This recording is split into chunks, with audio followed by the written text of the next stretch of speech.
నా చేరువై నా స్నేహమై నన్ను ప్రేమించే నా యేసయ్యా,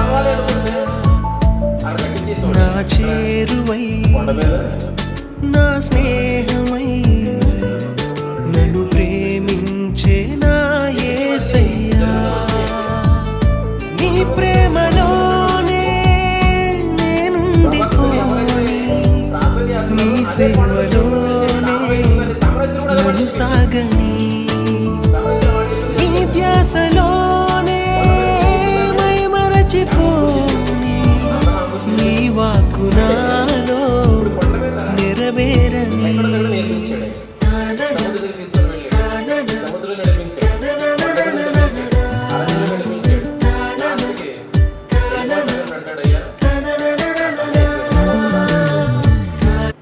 నేను చెప్పవలసిన అనేకమైన ఉన్నను నేను చెప్పడు. ఇప్పుడు ఆయన చెప్తున్న మాట మీరు ఆలోచించండి. ఇంకా చెప్పాలని ఇంట్రెస్ట్ ఆయనకు ఉంది. ఇప్పుడు చెప్తాడు ఏమైపోతారు? బ్రతకలేరండి. వారి వల్ల కాదు, ఇంకా అయిపోతుంది. అప్పటికే తను ఉన్నటువంటి 70 మంది శిష్యులలో ఎంతమంది ఎగిరిపోయారు? ఎంతమంది? ఇంచుమించు 50,000 మంది వెళ్ళిపోయారు అక్కడి నుంచి. ఏం చెప్పాడండి?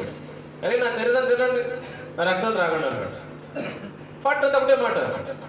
వాళ్ళు చెప్పింది నిజమే. ఈ బోధకు నిజంగా పిచ్చోళ్ళు అన్నాడు చెప్పేసాను. వెంబడించిన శిష్యులు వెళ్ళిపోయారు అక్కడి నుంచి. ఏదో కారణం చేద్దాం వెళ్ళిపోయారు. ఇవన్నీ ఎదుర్కొంటూ నడుచుకుంటూ వెళ్ళేటువంటి ఆ ప్రారంభ దశ నుంచి చివరి వరకు కూడా సమయాన్ని ఆయన చూసుకుంటూ వెళ్ళేటప్పుడు మోషేతోనూ ఏలీతో మాట్లాడే సందర్భం జరిగింది. నిర్గమం గురించి అని ఉంది అక్కడ. ఏంటి? నిర్గమము అని రాయబడి. నిర్గమం అంటే అర్థం ఏంటి? మరణం అంటే సమయం అయిపోతుంది అన్నటువంటి ఒక వాదన అక్కడ జరిగింది ముగ్గురు మధ్యలో. అక్కడ అయిపోయింది. కొంచెం ముందుకు వెళ్దాం. యేసుక్రీస్తు వారు చనిపోయే ముందు 7 మాటలు చెప్పాడు. ఆ 7 మాటలు కూడా శుక్రవారం ప్రసంగం అయిపోయింది. మరి ఇప్పుడు చెప్తే మరి ఓవర్ అయిపోతుంది. 7 చెప్పాల్సి వచ్చింది, 6 చెప్పకూడదా?